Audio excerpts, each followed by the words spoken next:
Hi guys, welcome back to our channel.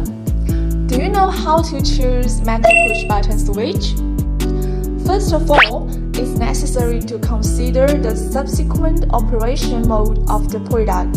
The common ones are open, protected, waterproof, anti-corruption, and emergency.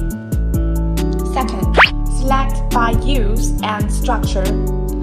Normally open button, normally closed button, compound button. Third, about the main parameters to pay attention to when selecting switches. Here I have compiled some key points for you. Also, consider the mounting hole size of this product, the current capacity of the contacts, etc. For more knowledge sharing, see you in the next time.